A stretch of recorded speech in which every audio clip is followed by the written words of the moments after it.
Zeus my goose, Zeus my goose, yeah. Zeus my, Zeus my, Zeus my, Zeus my goose.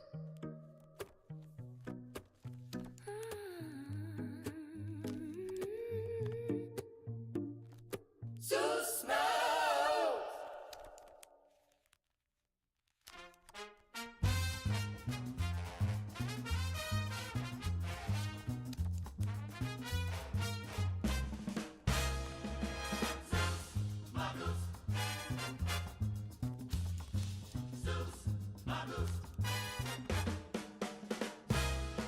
Every task is a test, and you don't fucking rest till it's working.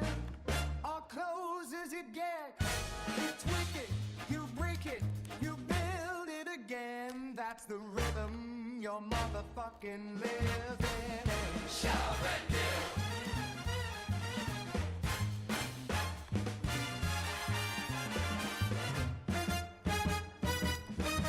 When the pressure gets loose and the room feels electric, you know exactly what time it is. The one, the only Zeus my goose. Zeus, my goose. Zeus, my goose. All the motherfucking things you can do, all the wild fucking thoughts you produce. When you break out the cage and you burn through the fuse, you start thinking like Zeus. Zeus my goose. Tell your friend You better stop thinking like Zeus, Zeus my goose. Zeus, my goose. Zeus, my goose. Zeus.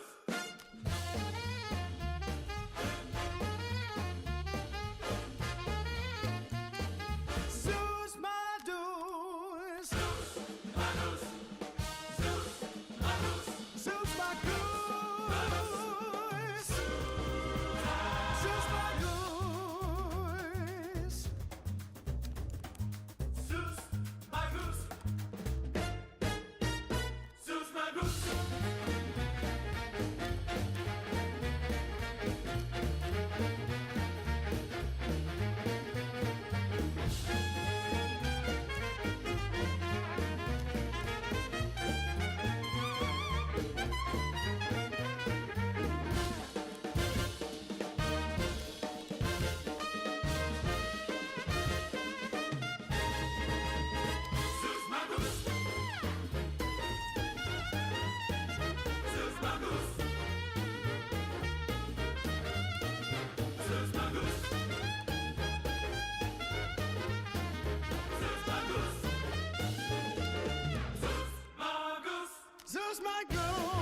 Magus.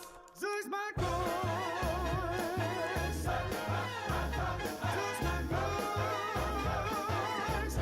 Zeus Magus.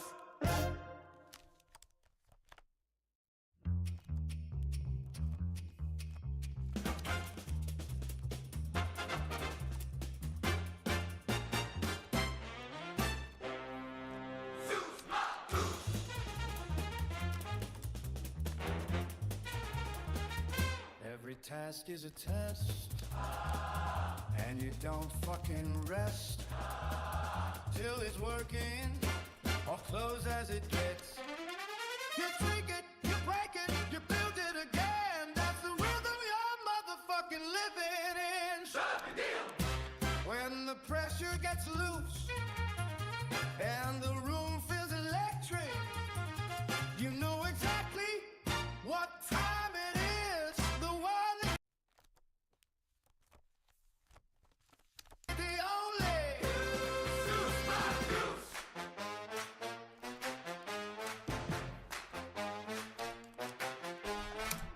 All right, Zeus Magus. that's me. All the motherfucking things you can do, all the wild fucking thoughts you produce when you break.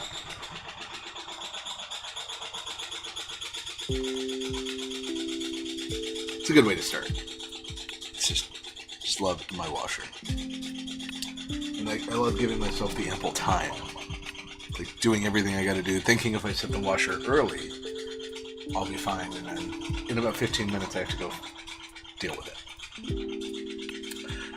It's a new washer too, so those sounds that it's making are just horrendous, absolutely horrendous. That's okay. We're back with a vengeance. Back to do the thing.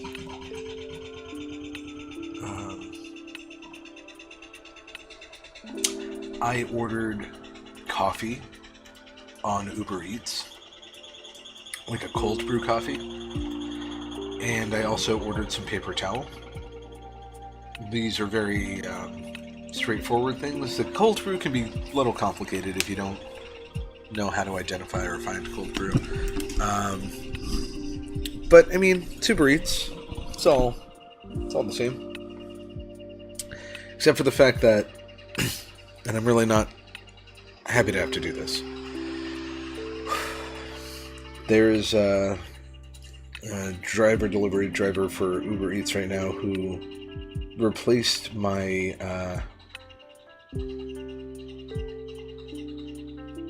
my paper towel with toilet paper, and I don't love that. I don't think that's right. And so, of course, I tried to be polite, and I messaged and I said, "Hey, I need paper towel, not toilet paper." I think it's a straightforward kind of thing. To which they replied, "I can't find it."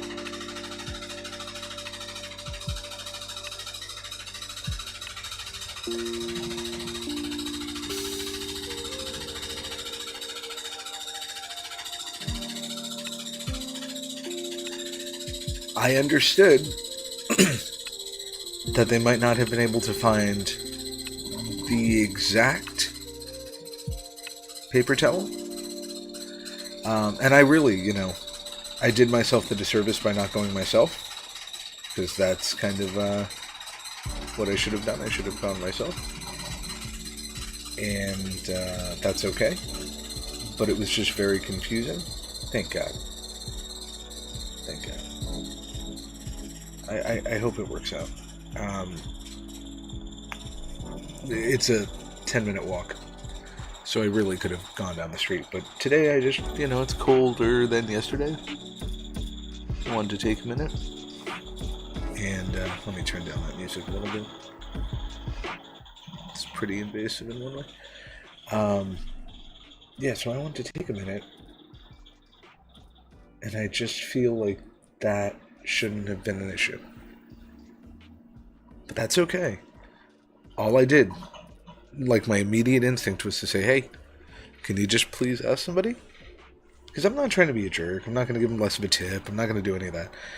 But it is like, I get why people get angry at stuff like this, because it is frustrating, but I guess how you handle it. But my God, it was just, paper towel is different than toilet paper. Okay. That is a big speech to start off, but it is typical with some frustrations I share. But anyway, we're here to do a game. And by do a game, I mean continue to make this level in a game, which is pretty tall for a tower. But we're also going to make it look a little better by the end of today, I would say. Or by the end of the stream. Maybe by the end of today, I don't know. But we're going to make it look a little better too.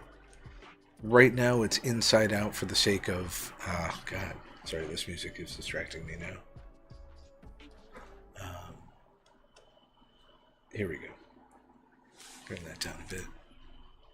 So... Oh, and I need to balance it out on the stream. Otherwise it's non-existent. Okay. So these walls are inverted right now. These wall faces are inverted. I don't remember exactly why, but I think it was to make the closed space. That said, I can openly enter this place on my own, like with no issues, but I have to exit through the exit way. I have been building this spiral staircase-esque way up the tower. And there's still a bit of a ways to go. As you can see, it kind of recedes into everything. At the bottom, there is a pool of water. That pool of water is meant to catch the player in case they fall, in the case of what they're doing here. Figuring out how to build this out will be interesting.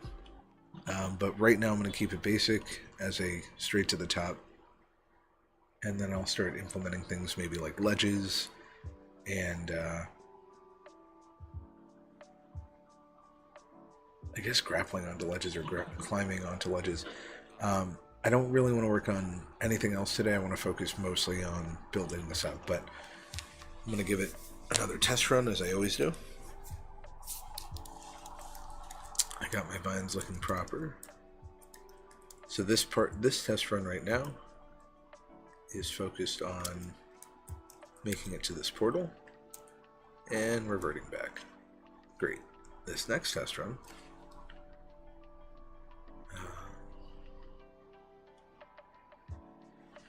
would be right here. So this is the cylinder, essentially. As you can see, it has a wall face that faces inwards, but you can't see it from the outside. So I need to fix that. I think I know how to fix that, but I'm gonna have to check it out. This is a bounce pad. When you land on it, it bounces you. Those are vines. You can climb up the vines. Climbing animation for vines will be improved, but right now it grips it the best that it can. If you miss the vine, you miss completely. So you gotta physically make contact with that vine every time. And then we have a couple more bounties. Whoop. And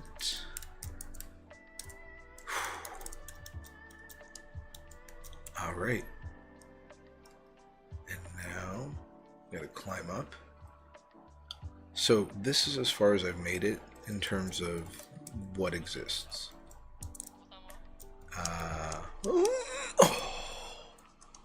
I just barely caught that. Wow. Okay.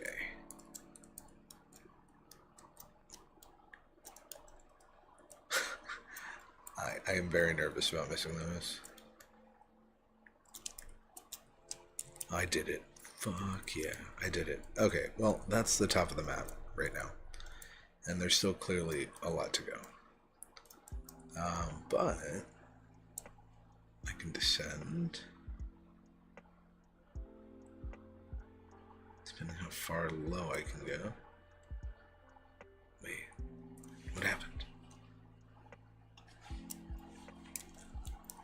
Okay.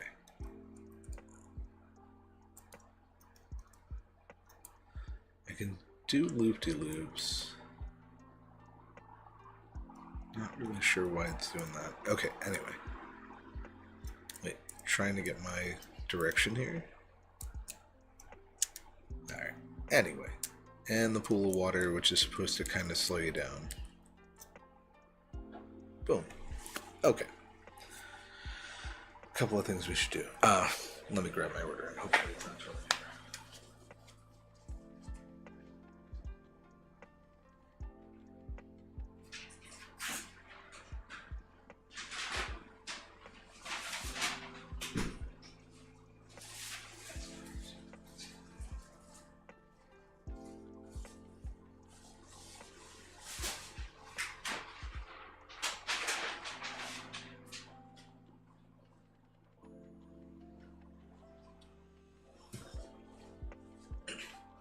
In approximately 8 minutes before I have to field my laundry, which is fantastic.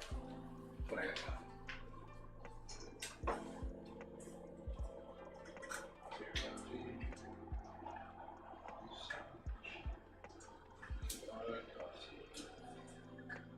So delicious. I shouldn't drink you as much as I had. My God, and why did they say you're bad? Coffee. Something in my tummy, I gotta give you coffee. Oh, it's so good. Bring myself this way. It's too late. Okay. 7 minutes.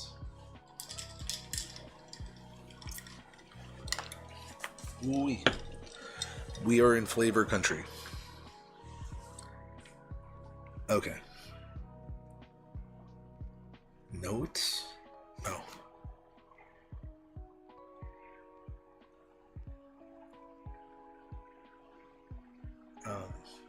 I just need to check one thing here.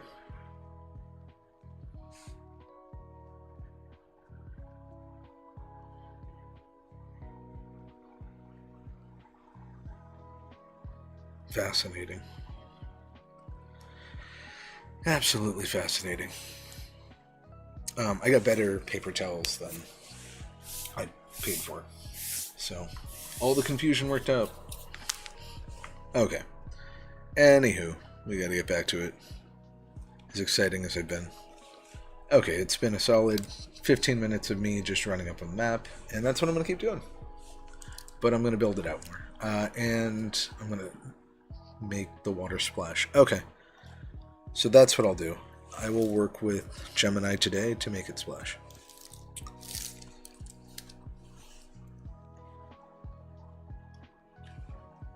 Let's work on splash.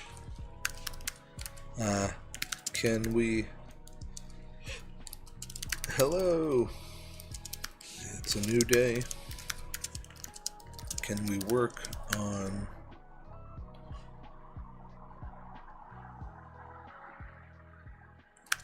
having a health bar, health indicator. Not sure if I want a bar at the moment, but something simple with a lot of available health for now.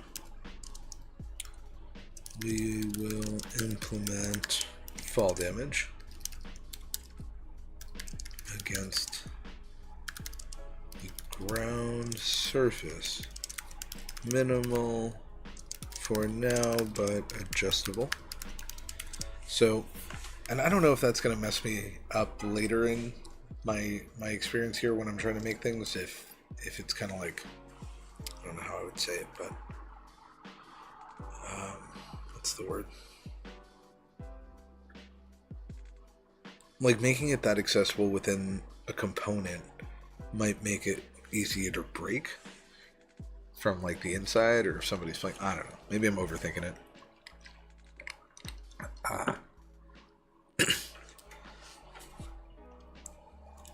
The goal is to properly utilize the water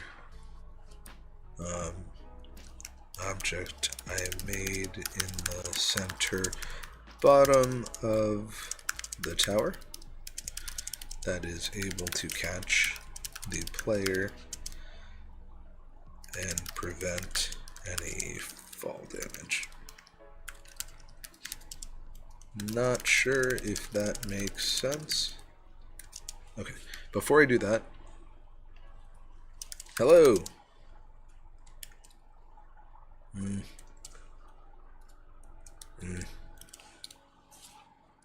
we go. 1, 2, 3, 4. Hello. Oh, I should probably go on. The talk. Where people love the talk. Love TikTok. Love it.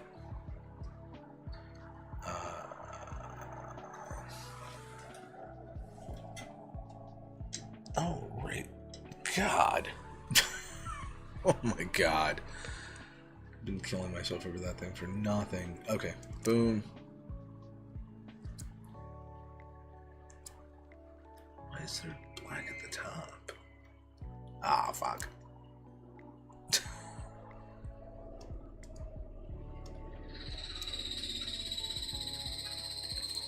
That's the sound of me having to almost do laundry. Again. Soon. Very soon. Like in minutes. Like in 3 minutes I have to get up and do that. And go be right back. Okay. Hello. New day. Working on the tower build for a little bit. And asking AIS to help me script fall damage and water, simple water mechanics. Not sure what I will. I may work with ChatGPT to make some new assets as needed. Okay. Don't need to say not sure if that makes sense. I think that's a huge thing that I get caught up in. I don't necessarily need to do that.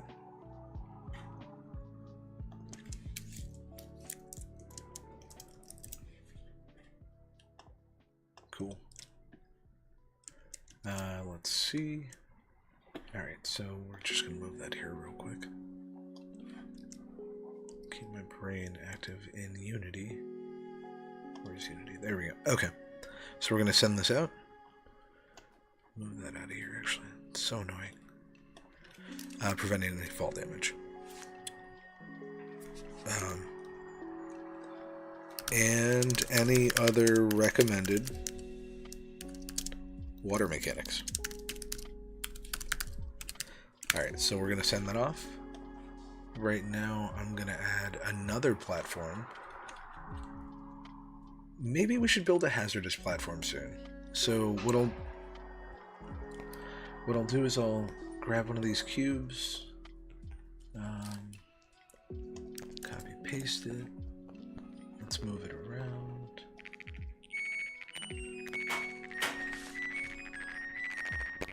The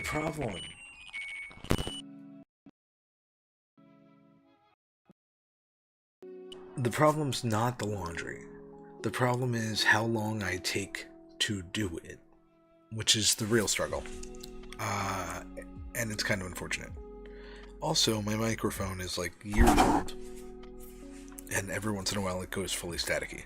Couldn't tell you why. Just does. But I do have to do the laundry in a second. What I will do is look into this for a second before I do that. Oh wow, okay. Let's close this up real quick. Let's close that.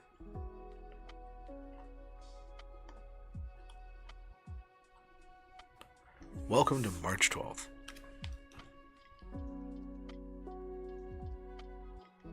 Okay. here we go. That's fine. Transform the training tower into high-stakes survival environment. Sure. Okay, that's a good way to think about it. Keep the math first. Don't fall damage. It feels consistent in the water. Okay.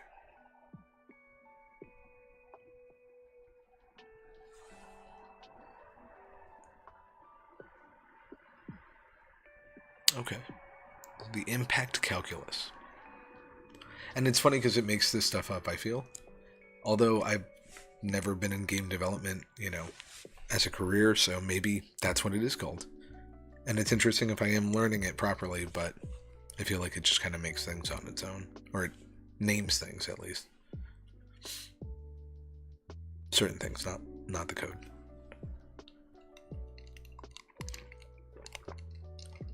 Maybe the code. I don't know. Alright. Water volume. Okay. Here we go. We are building out a new line of code that requires us to go into Xcode.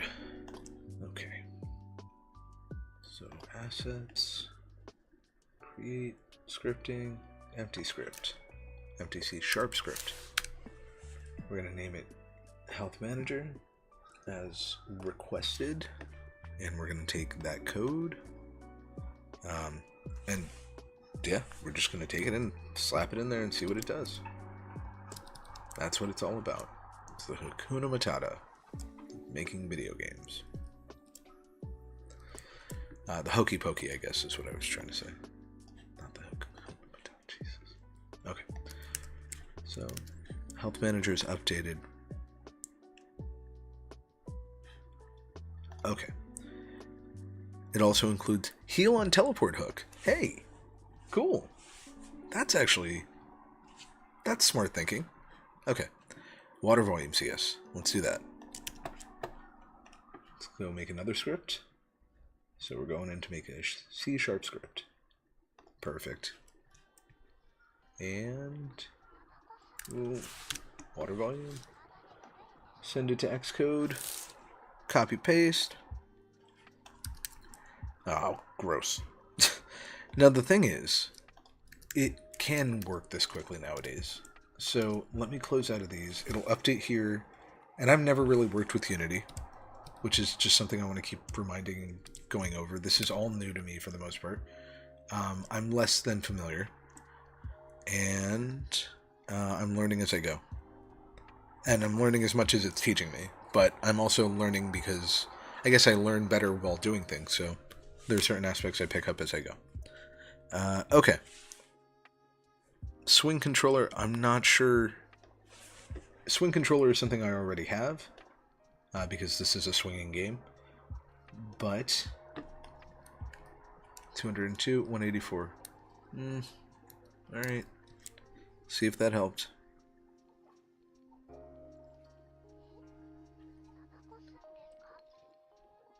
Okay. So what I have to do, water interaction. So I have the cube here.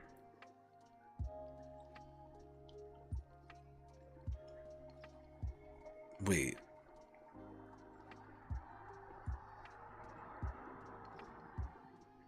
Alright, untagged. I'm gonna ask why. I have a water tag, why not use that?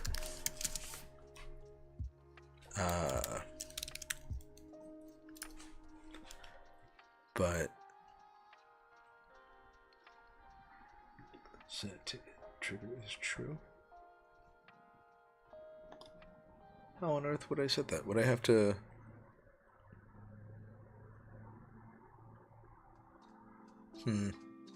Kind of confused.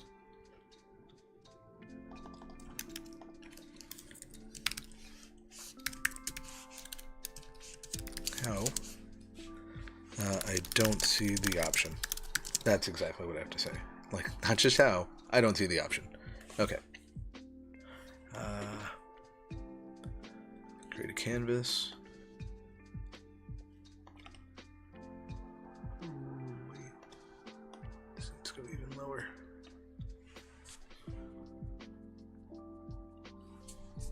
So UI canvas? Right.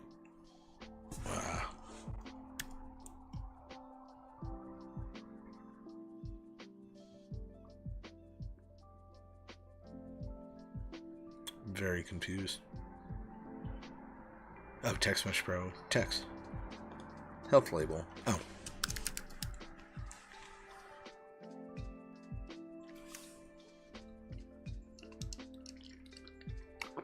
I did not know that. I guess Text Mesh Pro requires new resources for the project that are essential for it to work. And they're going to be in the root project. Okay.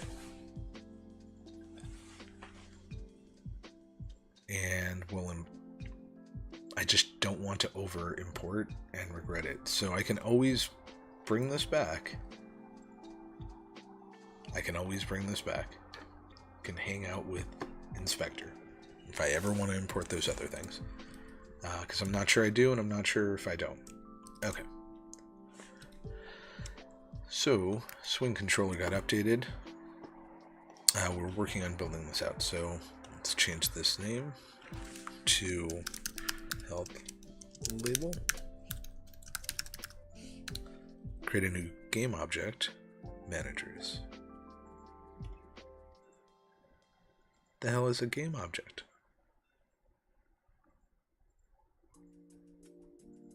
Damn it. I know I should know this. Literally anything I make, right? Yeah, okay.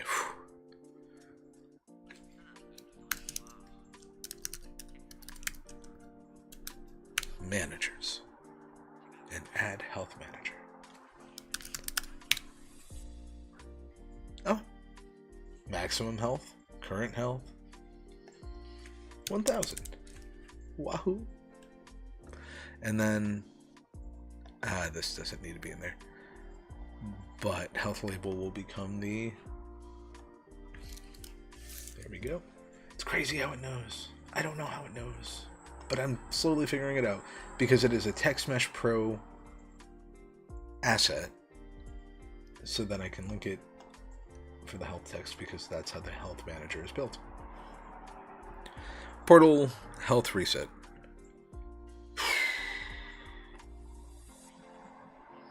I'm going to ask for a full drop-in, because I'm a full drop-in kind of guy, and it wastes tokens, but it saves me tokens in another way, instead of being like, it didn't work, what the hell happened? You know what? I don't need to do that, I need to do this.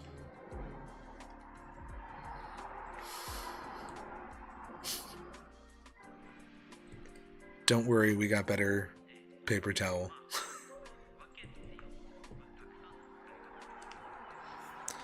Silly. Okay.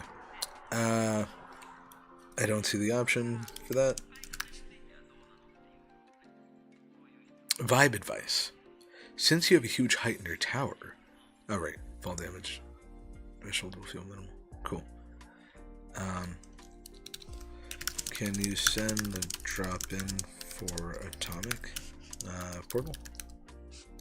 And I will give it a go now. Let's see how this works and looks.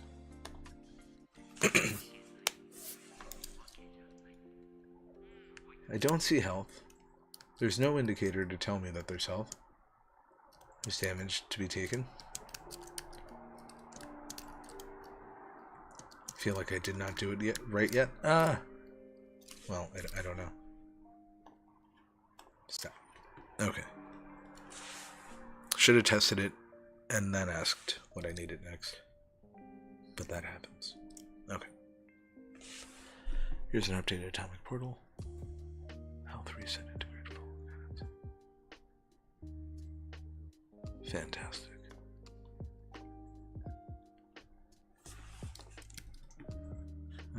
Wait. Atomic portal.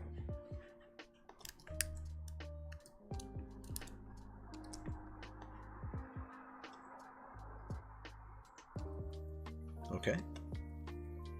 Just gonna get my toolbar back there.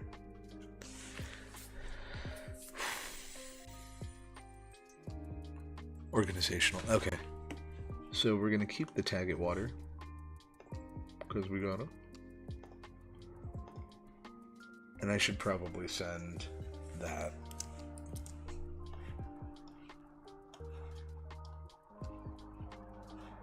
Let's see. Collider component. Oh. Okay, his sugar is working.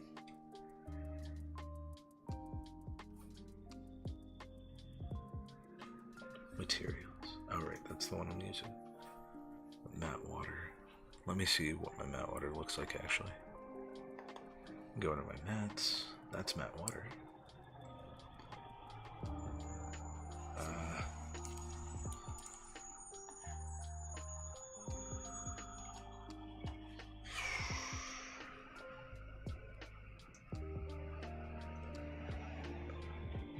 We're going to do the emission map a little larger.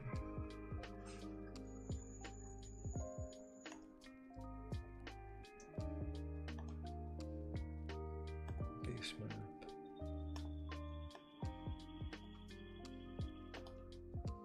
A little brighter.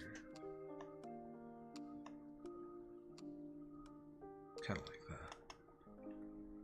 We're just tweaking the water to look a little different. Okay. Important note for mesh colliders. Recommended water mechanic. Surface loop. Since this is a jungle game, we can make the water more tactile. I'm gonna wait on that. But that's interesting. Gonna wait on the surface thing. surface.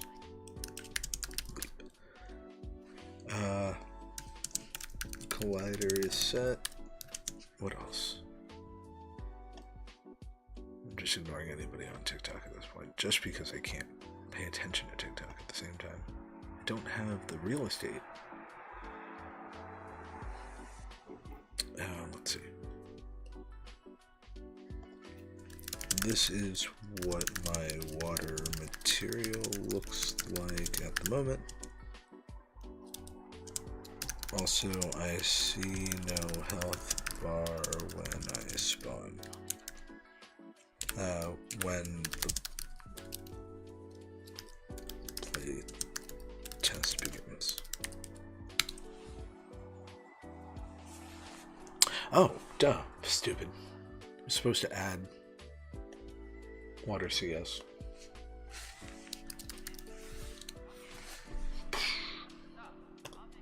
Let me go jump into that water.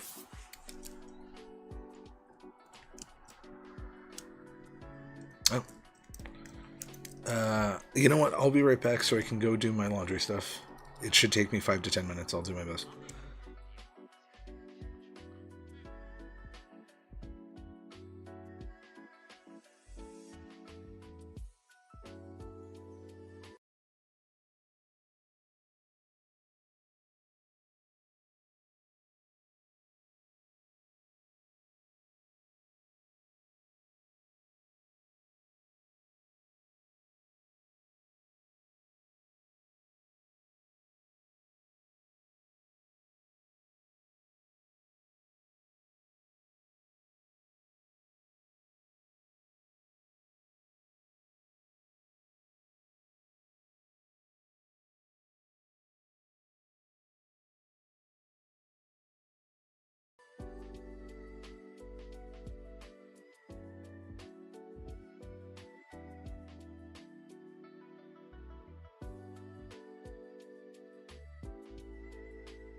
esque. There we go. Okay. Yeah, no, that's what I think they would do with a movie like that. I think they would probably end up, cutting it up and changing how it looks just to make it work, But like I said, Back to the Future did it where they literally played the last 15 minutes of the movie at the beginning of Back to the Future 2. And then it led into the sequence of the end of the... It was weird, but it's good. I mean, I like Back to the Future too, so... I have to watch the rest of the Fast series. What was the last one you saw? What number out of it? I think 6 or 7. And I had thrown myself into it. Like, remember, alright, so I still haven't watched Kingsman, but it was something I told you I would watch, and it was like, that was around the time I had watched the Fast movies around then, and I was trying to get the hang of, they're okay. Yeah, no, but in terms of, I was trying to watch movies that I hadn't really watched that I want to catch up on. Same thing with the video games that I've been doing, too. It's like, there are things that I'm working to basically recoup on from years ago, and that was like a franchise I tried. I made it through Tokyo Drift. I like Tokyo Drift.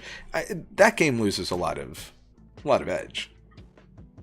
Or, that movie, I feel like. After Tokyo Drift, I was like, alright, it's a little crazier than I was expecting, stealing DVD players or something. I like stealing DVD players.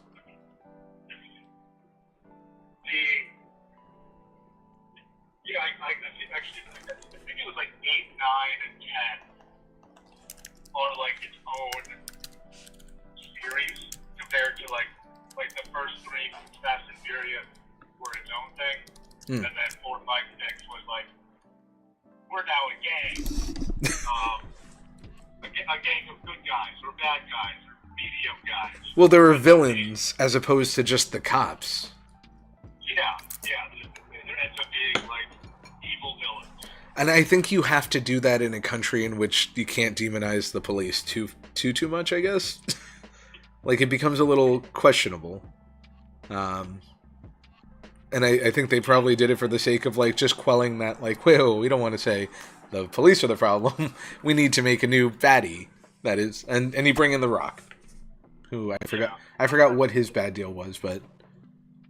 That's actually true. There's, not any movies where, it's about bad police people. There was Bad Lieutenant, but that's, a fun, crazy styled movie, and that got a sequel. With... Well, it's yeah. Die Hard. It's the cops are just stupid, and I need to take care of this myself. Yeah, that's a common trope too. But that doesn't happen anymore. I would have to. The show Hijack. Well, let's talk about movies. That's I guess so. Yeah, that's a cinematic. I don't know. I don't give that show enough credit. It's just a. It feels like a movie every time I see it. I haven't actually watched it through. I've seen it in parts, but it feels like a movie every time. It's not a spoiler, but do you want to hear the cliffhanger? For the most recent season? No, about the new Fast and Furious. Oh no, yeah, no. Tell me. I don't know when I'll get around to watching it. What happens is Dominic Toretto's in a car. Obviously, and he has a son, and there's an explosion about to happen, and they're on top of the dam. So he drives off the dam and rides down. Cool. And then the car, comes out of the flames, and it goes into the water. And Dominic and his son are out of the water and standing at the bottom of the dam. And Jason Momoa is like, "Now you die." And then you see all these bombs light up on the dam. Oh. And they're at the bottom of the dam. It's like a Hoover style. It's not the Hoover Dam, but it's a Hoover style dam. Do they jump in the water? Well, no. It ends with the bombs just exploding. Oh my god. Dominic looking at his son, and they're looking confused. Son of a bitch. That's crazy. And then the movie goes to black. They were just talking about mufflers 20 years ago.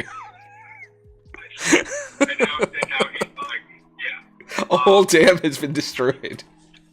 This all started with DVD players. Oh, by the way, Dominic Toretto has a son. Right.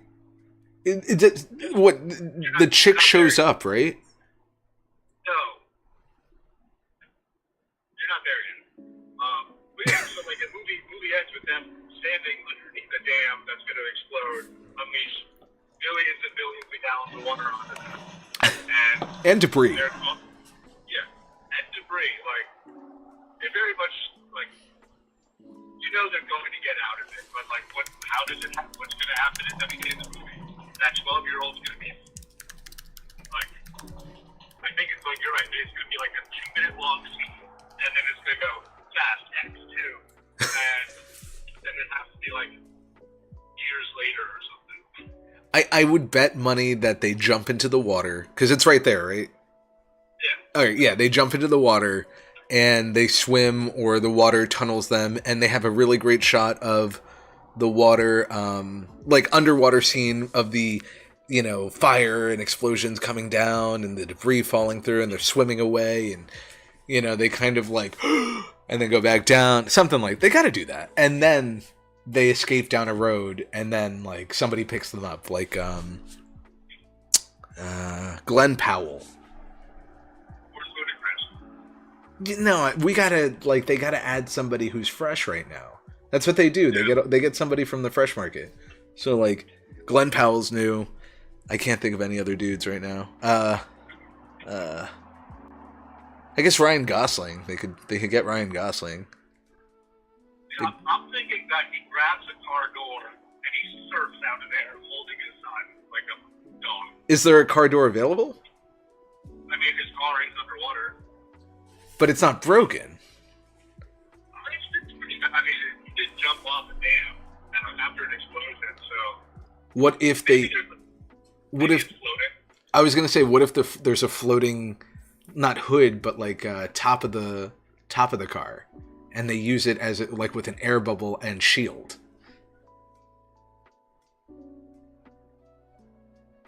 It's totally possible. Sorry? It's totally possible. Yeah, I mean... Also, that movie is 3 hours long. They're going to space, right? Yeah, that happened 1 or 2, like goes 8 or 9 or something. Oh, they do it? They've already done it? Yeah, they went to space. What else are they going to do? Did they all go to space? No, I think it's just Ludacris and the other guy go to space. Tudoro? Dominic's never gone to space? No, Dom doesn't go to space. He's got to go to space. He can't end the franchise without him and his son going to space. This isn't like with Machete in space. Or maybe it is. What if Vin Diesel doesn't make it to that movie?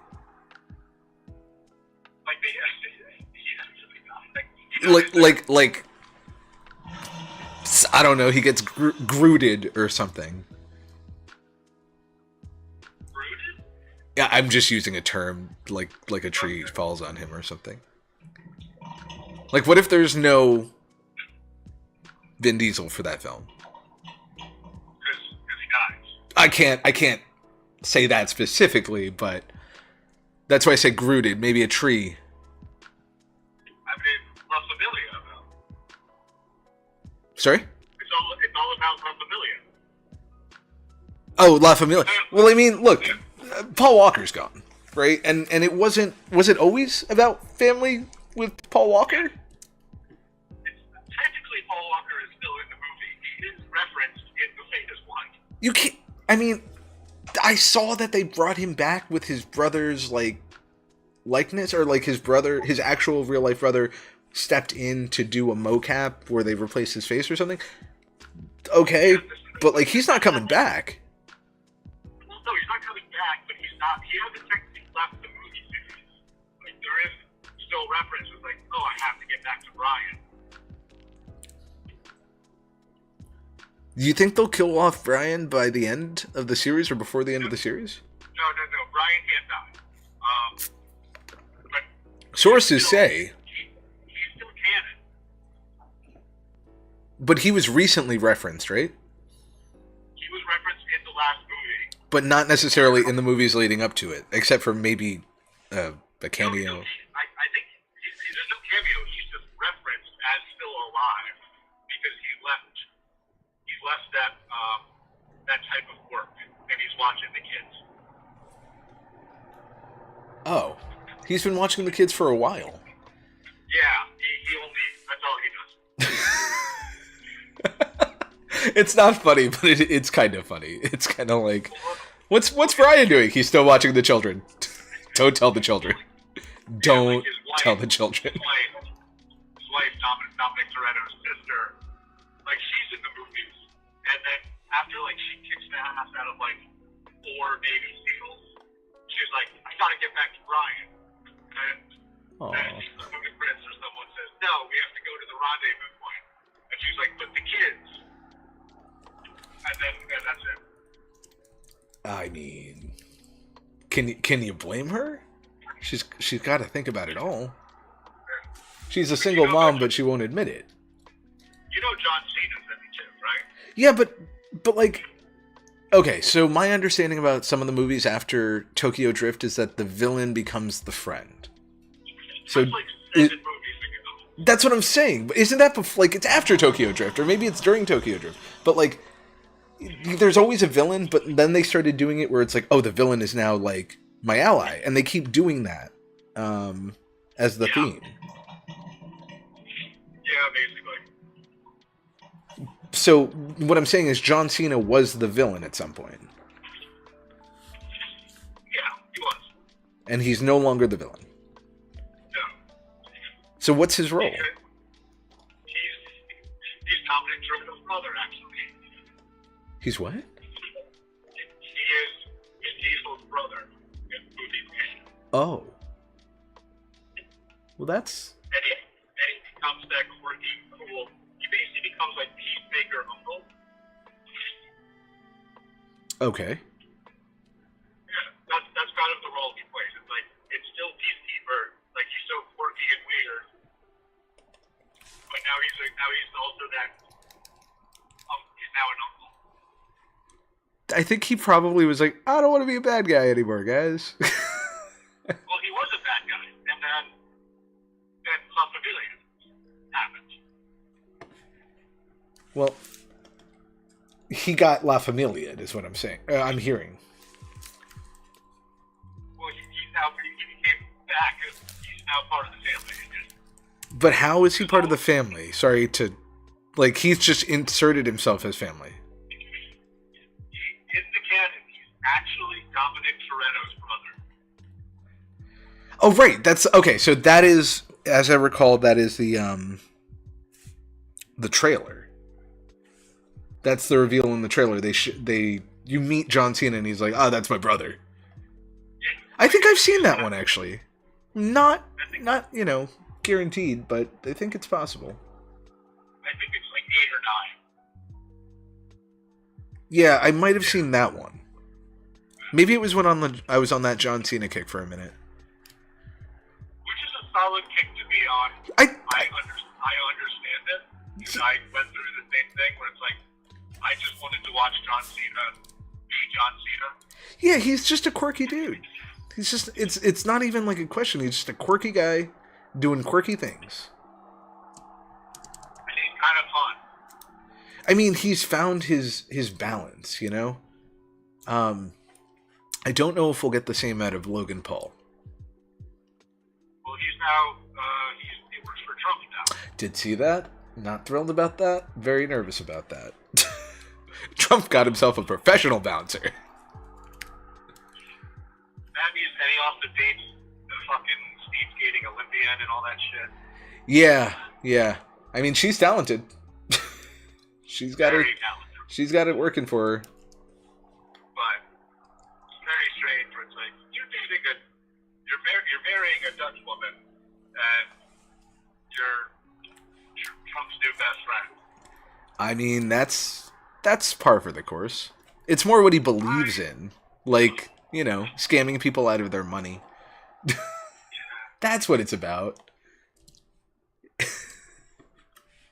hope she doesn't. I hope she ends that marriage, but she probably won't. No, why should she? Like, let her live her own life, and she could be proud of it. And you know, he'll just be that dude. It's kind of the worst, and you know, she can just be like, oh yeah, that's my husband.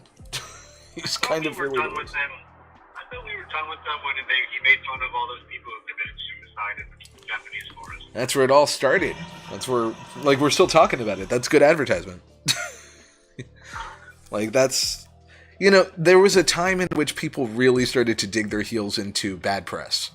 And that's a great example of him being like, this will probably get me banned off of YouTube, but a lot of people will watch. Yeah. And that's just a realistic way for some people to make a living. It works. It works. It somewhat works, yeah. Because, like, you have to be willing to face the brunt of the bullshit that you create, I guess. You know, like, you have to be willing to just eat it. And some people have that skin that they're just like, of course I'll eat that. Won't even hesitate. Because they benefit. Have you seen the new F1 movie? I know you're not No. huge in F1. I mean, it's supposed to be good. It's supposed to be good with Javier Bardem and, who else? Is it? Brad Pitt. I was going to say Christian Bale, but I was thinking Ferrari versus Ford, or Ford versus Ferrari, which I still haven't watched either. But That's a great movie. they're Just like just outside of racing, that's like actually just it's a great film. I've seen, I think, a clip from that, unless it's the clip of Javier Bardem. He's the one in F1. Yeah, so I've seen the clip. I guess it might be near the end of that movie. I just see the clip once in a while of him walking around. It's a meme, and like the fireworks are going on, and he's all bewildered. Visually, it looks very appealing. I'm sure I'd enjoy it. I mean, like, you don't need to know about F1 Yeah. to watch it. It may get you into it because it does a good job of how teams actually work, and it's a good example of racing, minus some of the more exaggerated things, but it's a good drama interpretation of how F1 really is. Well, Tone back all the drama. Well, Or it's don't. I don't know. They're all a bunch of babies. Like, mentally, they're like a bunch of whiny children because they're rich, beautiful, and they race race cars. well, I mean, also, you know, they try to maintain. I think that's part of the at least from what I got from the trailer a while ago. It's like it's the young guy taking over. It's a passing of the torch kind of thing, but it's a reluctant pass, you know. And it's like clearly Brad Pitt is trying to hold on to the torch of being the top racer for the team, and this kid kind of comes out of nowhere and is like, yeah, I can do that. And Brad Pitt's like, boy, you think you can do that? And he's like, no, I can do that. It is not that at all. Great, fantastic. It kind of felt like that. So It looks like that. But yeah, it is not. that's pretty. It's kind of just the Brad Pitt character being not selfish, but he's like, I'm just doing my thing. You came to me, and Javier, you're my friend, and that's why I'm doing this. Well, I mean, that's cool. I mean, It's kind of like a reverse Moneyball. I've never seen Moneyball. Moneyball's good. Isn't it just like about the White Sox and like we're going to use statistics to play baseball, and then they get like they didn't go in, they weren't in last place or something? Yeah. That's most of the movie. And it's good. It's good. It's enjoyable. But that is a big part of the film. It's basically like, we suck. And then one guy's like, what if we use numbers? And then everybody's like, leave us alone. And he's like, I think we should use numbers. And everybody's like, you're an idiot. And then he's like, we're going to use numbers. And they use numbers. They get a good number guy. They get a lot of good information. It's based off a book. True story, I guess. I don't know. And then they don't end up in last. Yeah, I mean, that's one movie a little bit of that, where it's like they start out as they're the worst, and then they end being just a little bit not the worst. Yeah. It's not like the biggest exciting story, but yeah, for the sport, if you appreciate the sport, I think that's where you get into it more, right? Like, Yeah. but not to say that I wouldn't enjoy the F1 movie. It looks good, and conceptually, I mean, I'm sure it's amazing. Just it's not just watching racing. yeah, I was gonna say circles, but F1's arguably better circles. I mean, ovals. Yeah, well, Weird ovals. I really do respect F1 a lot more respectfully to NASCAR likers. People like I don't see the appeal in NASCAR, but I see the skill behind F1. Not to say that there's no skill in NASCAR, but I don't know. The NASCAR, like the big difference between NASCAR, the biggest difference between NASCAR and F1 is in NASCAR all the cars are exactly the same. In NASCAR? F1, yeah, NASCAR, every single car is exactly the same. Oh, okay, that makes a little more sense. That's a totally different kind of game. Yeah, F1, they may look the same, but there are these minute things that make them all different. Okay. There are certain things that each car has to do, but there's if you look, there the rear wing and the front wing is different. Like the longer you look, you can start seeing differences. But they're also within very tight, strict guidelines within to be competitive and fair to one another. Yeah. Like if you look back at old F1, there was once a car with 6 wheels. 6 wheels. Yeah, there was one, and they have cars where the spoiler was 2 times the height of the actual wheel. But Now they look so close together, but there are these minute differences that that shave half a second off or a quarter of a second off each time. What was I gonna say? Like the cars are not the same, and they're also more brittle. Yeah, because they're to reduce the weight.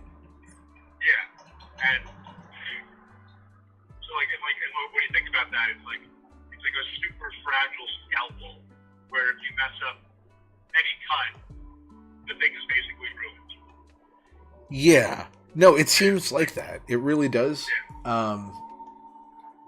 But I mean, it's the intricacy of driving a vehicle that precise.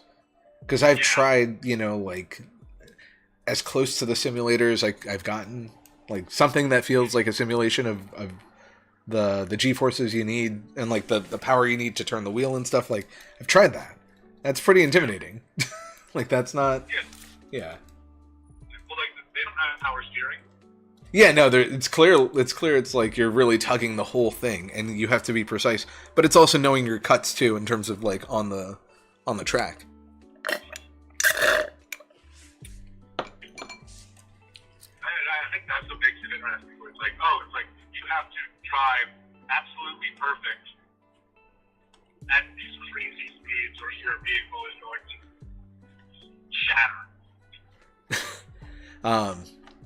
Yeah, no, I'm not interested in seeing that happen. But I've seen that, I've seen some of the accidents or some of the crazier stuff that ends up happening with it.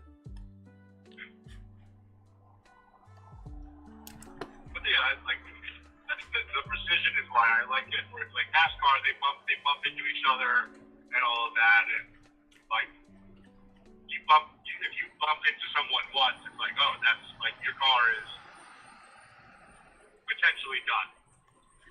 In F1, you're saying? Yeah. Yeah, no, I mean, because it's half fiberglass, if not 90% fiberglass. Right? Because it's it's really just thin and aerodynamic. Yeah. And the weight is also shifted for certain cars. But, that 6-wheel car, for instance, did it go faster than other cars, or was it just better traction? Which part? The 6-wheel one you were talking about? I don't know. I don't know much about it, but it was early F1 was really about let's try to make weird things that might work. I'm guessing traction, yeah. Well, there's got to be something about the way that it's handled, I guess. But I remember that there's controversy. I haven't seen the F1 show, but I remember I had some old coworkers that were really into it, and they were talking about kind of the controversy. I don't know if it was Red Bull or Mercedes. I think it was Mercedes. And they had done something with their vehicle that was like questionable, and it affected how things, like their success through the year, I guess, or through the season. I don't know. I've never seen what is it, Drive to Survive. Is that what it's called? It's on Netflix, I think. Yeah, I gotta watch that. Because it's supposed to be fun, but like you said, there's a lot of drama with that show, or with that stuff, I guess. So that was the point of Drive to Survive, is to create drama. I mean, Like, television, I yeah. don't think I'm gonna watch it because there's been such a higher interest in F1. Like when you start talking, it was like, oh, how did you get into F1? It was like, oh, it's usually, oh, did you watch Drive to Survive? And that's why you're into it. Got it. Yeah. Okay. Well, which makes sense though. I think it makes sense only because Drive to Survive was one of the first big. I'm not going to say reality shows, but it's like a docuseries, right? Like, so it's like it was something that could kind of introduce it to the public a little more, especially if you were somebody who never really paid attention to it. I think. And specifically Americans. Yeah. Exactly. But.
Your right foot for accelerating.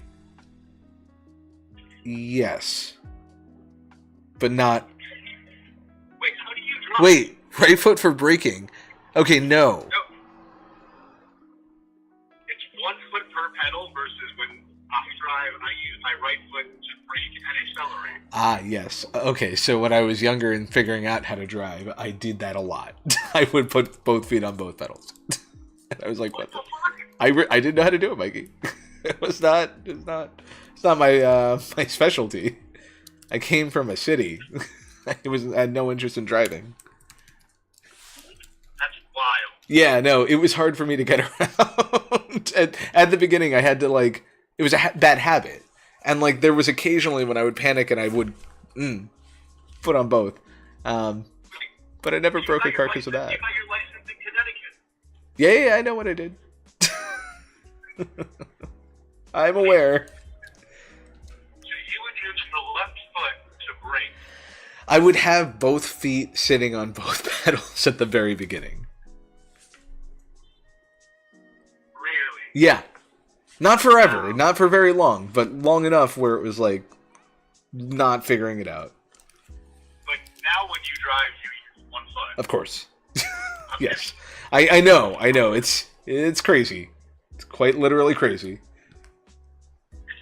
That's wild to me. I mean, it was a different time for me figuring it all out.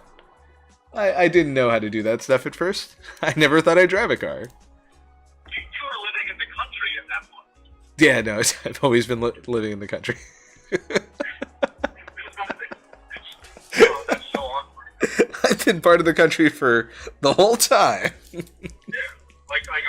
I'm just doing it now on the highway, and it's like, No, it's dangerous. it is not right.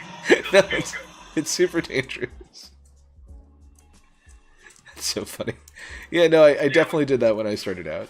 Oh, that's so weird. It's not safe and it's uncomfortable, but that's now. You know how to drive Connecticut? I learned technically, and I've done it twice. I gotta get coffee. Okay. Should, but always gotta get coffee. I've done it twice. I went 140 driving stick. That's the fastest I've ever driven. Yeah, I mean, I was content. I was like, this is nice. Because when you feel how to do it and you figure it out, like, it works out nice. It's cool. But, I did it on a nighttime road and literally nobody around, thank God, because it's kind of fast.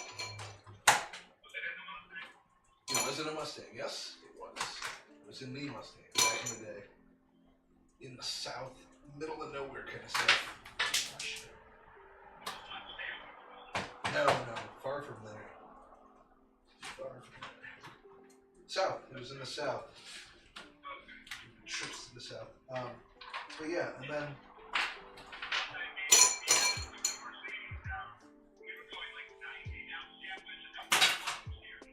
Yeah, that particular road, I mean, yeah, that's not it's not the best road to do it on, I would say. There's several that I wouldn't do it on. There's several that I've experienced that I wouldn't do it on. But, it's just part of the experience. I don't even care to drive like that. I drive like a grandma. Like, I take.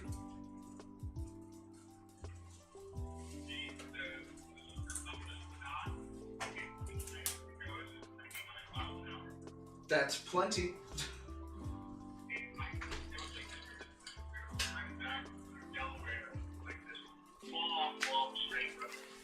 Like off the highway, and was like, I want to know what this thing can do. And it just got to 99 and would not go to 100. I would. So disappointed. I would love to do a drive in the Midwest, or the like either the Midwest or like the Southwest, where you have those big stretches. Yeah. Let's see. Did I have to do Like that? Route 66. Yeah, something like that. Yeah, but like the ones where you drive through the desert kind of thing, and like all you see is highway up and down the hill. Yeah. That's one of those places I really want to go to. Like, I want to go to Vegas, but I want to go, I guess, to the Grand Canyon and stuff, including Vegas. Yeah, we never did cross country. No, we didn't, and that's okay. That's part of life. You get older, those things are tougher to do, but you never know. And yeah, like I said, I would love to go to Vegas. Play roulette. Sorry? I would do it again. I did it when I was younger, so that's why it's like I just want to go play roulette there. But I want to be prepared. Like I want to do a trip to go and just dedicate, I don't know, however long I can manage at a roulette table. Over 2 days, maybe. Well, as soon as I get engaged, If you're good, would you do that as the bachelor party? I don't know. I feel like it'd be better than doing like if we run 25. Yeah, that's what I was wondering. So, like, what just in general, or? What do you do as late 30s, 40-year-old bachelor party? Because I'm not doing a damn RV yet. You should do an RV. No. It's honestly, like, I don't know if you talk about it a lot, but I do. Which I should, because it was my bachelor party, and I'm grateful for every minute of it. But everyone should talk about that. It was, no. Maybe it was like just some certain people, but like, I don't know. Those rainy days, that RV was a little hard. It's a tough situation, and like I was talking to the comedian that I photographed the other day, because he did a joke during his set about being part of Bachelor Party, and like he was doing much more complaints about, like, not complaints, but he was doing the comparison of what a women's bachelor party versus a bachelorette party versus a bachelor party, right? And he was joking about it, and then I go up to him and we're talking after the show. And I'm like, hey, let me tell you something if you want, like, material. I went on a 9-day bachelor party. And he was like, why would you do that? Genuinely came off pissed off. Like, why would you do that? And I go, oh, it was for me. And he's like, oh, okay. And I'm like, it was wild. Because it's like, what you really want is all your friends to get along. And at the end of the day, they will. But, like, it's a tough situation for the first 6 days. Like, especially when everybody's in there together and kind of just stuck. And I enjoyed every second of it. It was a lot of fun. That was fun. There were some days I wanted to strangle people. Yeah. But I like if we had a bigger RV, like if we had Oh some fun. God.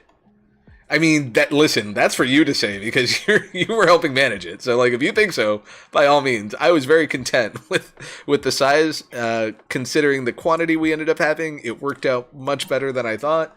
And then I was a little like, well, it's tough in general to do that. So Did we have a bathroom on it? we did. We had a bathroom with a shower. I don't think I used it once. You didn't use the shower or the bathroom? Both. I definitely used that bathroom. Definitely took showers. We had the potable water and stuff and the non-potables. Yeah. I think it was like a little tight for the amount of grown men on it. Yeah, I would 100% agree with that. Yeah. It's awesome. For me, it was like I was just impressed that like it came together. And I was surprised to be completely honest. That it came together the way that it did. I know that there was the constant question of what are we doing, and I like that too. I like that a lot. Like, what are we doing? We'll figure it out. But that's how my brain works. Like, that's why it was fun. I was never worried about what we were going to do because I knew as soon as we got someplace, something would happen.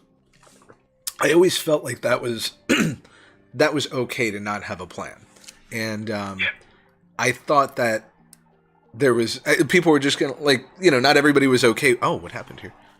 Oh, that's kind of weird. I don't think everybody was thrilled with not having a plan, but I also think that that's just like it was a vacation. It was just a weird vacation. Yeah, with a lot of lighthouses, a bunch of beer, and I mean, it started out as a brewery tour of the fjords of Maine. yes, but I mean that part ended pretty quickly, arguably. I think when we found disc golf, it became Yes. let's disc golf our way through Maine. Like the first half of Maine, breweries. Yeah. The second half was, oh, we could just bring beer with us and go do something. Yes. Yeah. Which, I mean, I think I misinterpreted how much beer we needed to bring sometimes. We finished all of it. Did we finish all of it? Yeah. Oh my god. We drank a lot. I remember we drank a lot, don't get me wrong. Definitely remember that. Why is this not working? I don't remember which day it was, but it was a day where like we got off Route 1 and we just like, hey, let's go see what this direction is, and we drove for 2 hours, and it just ended at a dock with a lobster house. Yeah, which was awesome. That was crazy. Where it's like, oh, we drove for so long, and the road just stopped. Yeah, and we hit, but we hit a very cool ending. Yeah. Let's see. Of that day or the trip, you mean? Of the trip, I would say. Yeah. I don't know, like driving into Lubeck. Yeah. Was wild.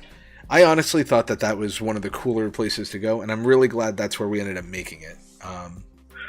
That was such a highlight of the trip, to be honest. Yeah, that little brewery was fucking awesome. Yeah.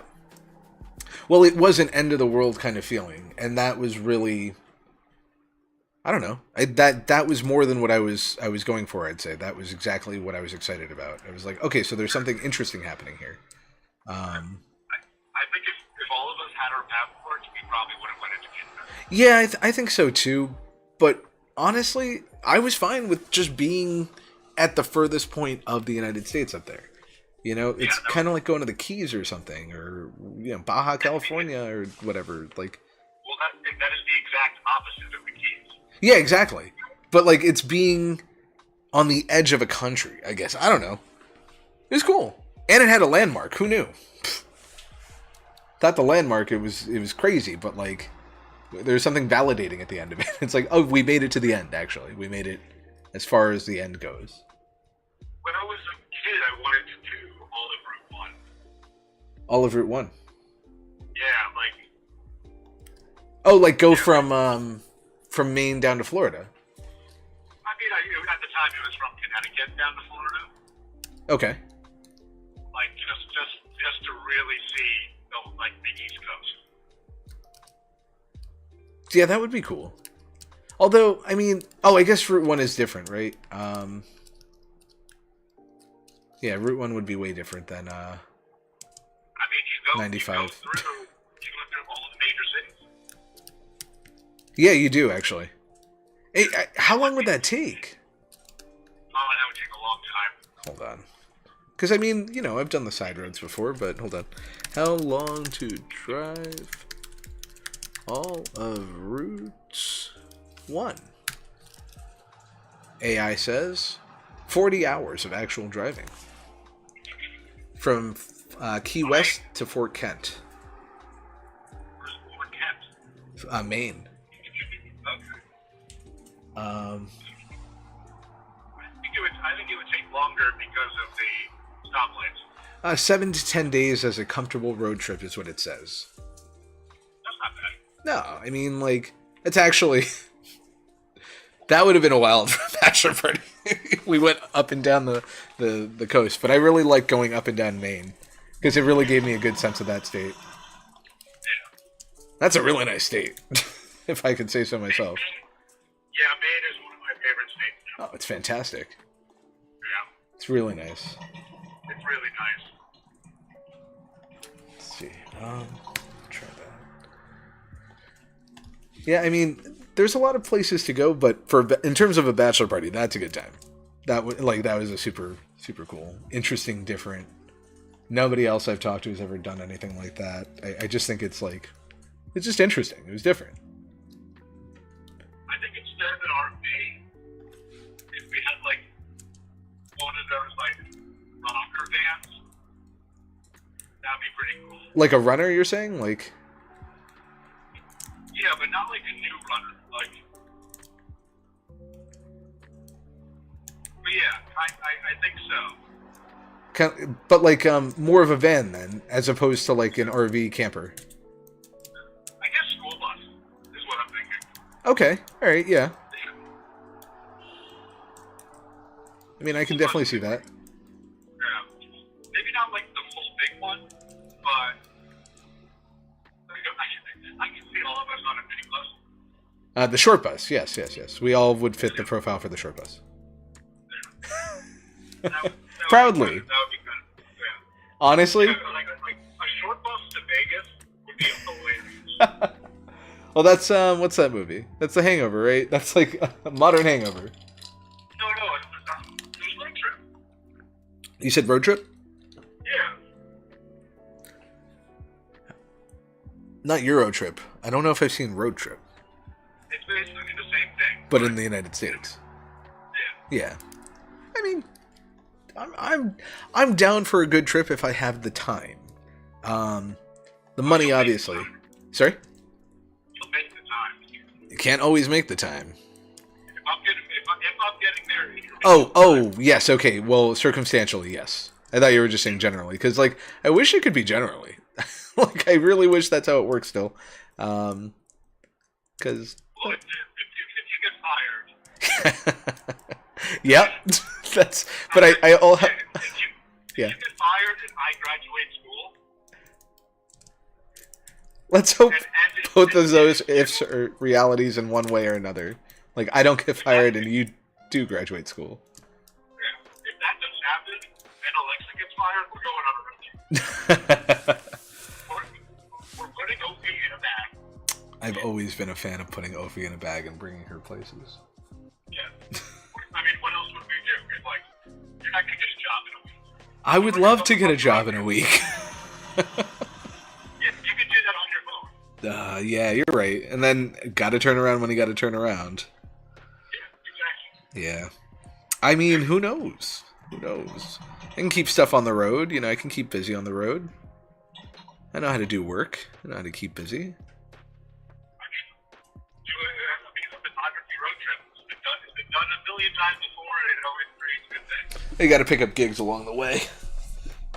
Which would be the fun part, I think, for me, is like That would be fun. picking up the gigs like in different states and meeting people along the way. That would be a lot of fun. Yeah, no, that's. I mean, you can get pretty far in a week. Sorry? You can get pretty far in a week. Yeah, no, I know. There's a lot of ground to cover. Like, it's only 40, it's like, what, it's 52 hours of driving to California. You could technically do it in a sprint of 3 days. Yeah. Or you could do it there and back in a week. Yeah.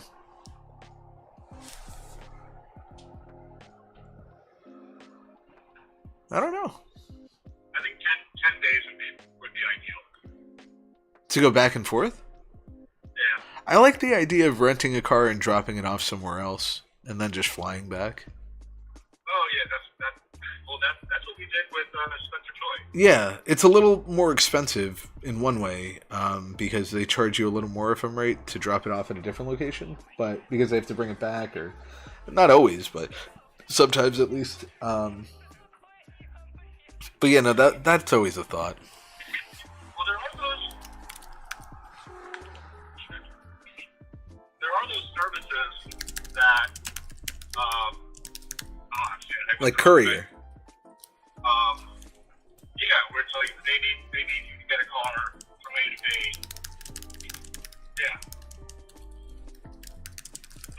Yeah. To deliver it, yeah, but then you're on more of a time schedule. Oh, that's true. Like, because they usually want to get it there not as fast as possible, but within a time frame. And I don't know. Hitting the lottery is the closest we get in terms of, like, we just go on the road and see the world kind of thing. But that's easier said than done, I think. I don't know. I could be wrong. It could be really easier to hit the lottery, and I just haven't done it. I mean, Oh. I think if the lottery was involved, I would do a grand tour, like the classic European grand tour. Okay. Yeah. Like you start in England, and then you go through France, and then it's either south, and then you see more pieces south. Do you know? And you end up in, Sorry. You end up in Rome. Do you know the Chris Evans show, I guess, where he goes up and down the coast? Or is that the Grand Tour also, where they go up and down the coast from Alaska down to South America? I don't know the show, but I went to school with the girl whose dad did that with her friend on the motorcycle. Right. Yeah. There's something of that road. But I wouldn't do it on a motorcycle. I'm not a motorcycle person. I've tried it. Not me. Not enough, metal material to protect me. Well, the reason the motorcycle is good is because the roads get so bad that a car just won't work. Right. That's somewhere in Central America, if I'm correct. Like, there's basically a no passage zone. And people who have tried usually don't survive, I guess. I'm not exactly certain if that's accurate, but... I have looked it was Patagonia to Alaska.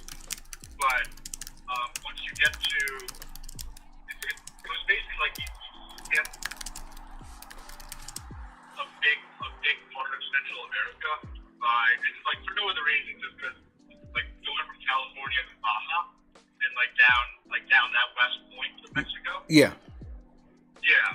So instead of going to like Maine, Mexico, you go straight down the west to the end, to wherever that west side of Mexico is, and then you ferry across. And Interesting. then you continue.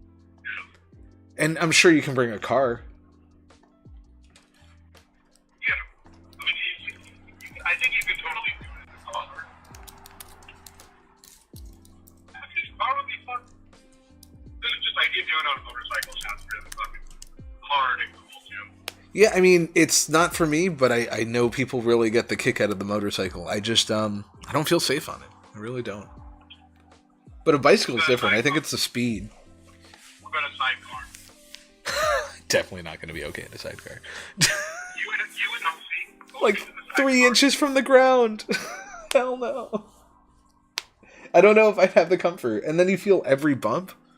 Oh, God. I think you haven't experienced dirt roads in a while. I'm okay with that. I'm okay with that. Yeah, I don't need more dirt roads in my life. You need to come back to Philly and experience potholes again. There are plenty of potholes out here. Trust me. I'm notorious for hitting every pothole I see by mistake. I don't know how. I just do it. Driving up in Connecticut is like driving on smooth glass compared to fucking Philadelphia.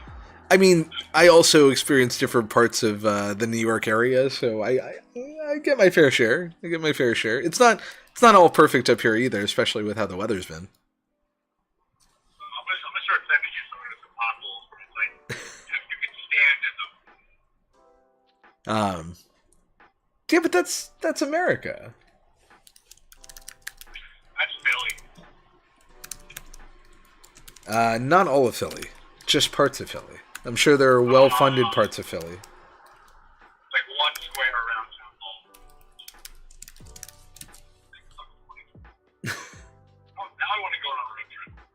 I mean, I always want to, but I always know that I have to be careful about doing so. Well, I mean, just don't tell your boss that you're not working from home. Not allowed to do that legally. I have to send a blood sample, a recent blood sample every 10 hours. Really? Yep. No. Yeah, I gotta. They keep full tabs on me now. Do they like see your IP address? You know what's funny is after that incident, I got a notification that was like, "Hey, do you want to enable location services?" And I was like, "Go fuck yourself." No, fuck off. Yeah. Hard fucking no.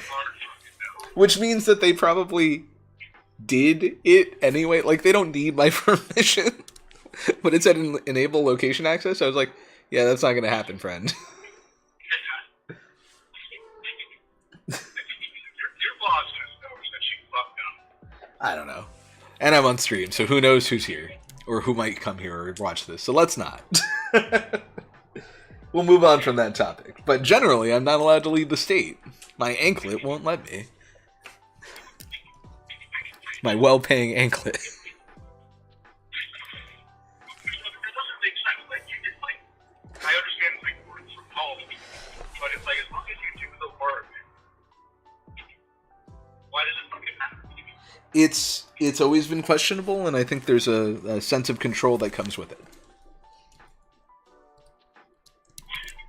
I mean, you should be able to, like, if you do your job,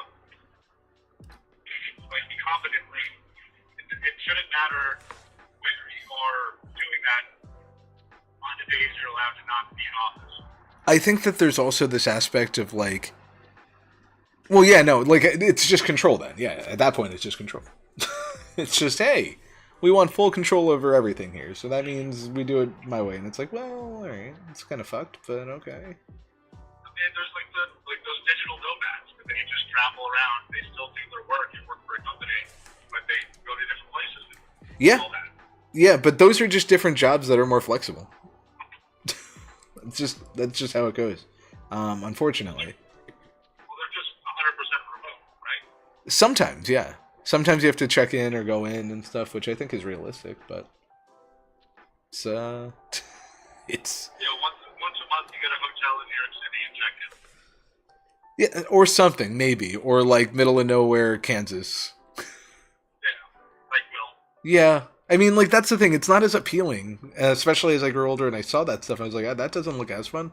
But it's like, I like the idea of attending events rather than working fully remote, you know? And I would probably be happy to work fully in person, just at a place that was a lot more nurturing and rewarding. Even though I've gotten a lot out of my current space, you know, I could benefit from something a little healthier at this point. At the exchange of me being physically, you know, available. So. Would you ever look for a fully remote job? Oh, what? Fully remote? Would you look? Yeah. No, not really. I mean, like, it really has to depend on the kind of work we're talking about, you know? But then again, the kind of work that I do now and that I want to do in my future, you know, it could vary. Yeah, like if your current job went fully remote, would you be fine with that? If it maintained my benefits, which seems to be the trade-off. Yeah, so like people who are fully remote in my current role don't get health insurance. That's bullshit. It's because they contract them out. So they're like, oh, we're not going to have you as salaried, we're going to put you in a contract role. And because of that, you're technically a part-time employee, and you have to clock in your hours kind of stuff. Or you have to send in your hours. I don't know exactly if that's what they have to do, but there's some extent of that. Like, what if you kept your benefit? Like, everything stays the same, except you're now remote. I mean, not to brag. It's kind of where I'm at right now. I mean, you go in 2 days a week. Sometimes. I thought you always do. Hold on, let me go on mute for this.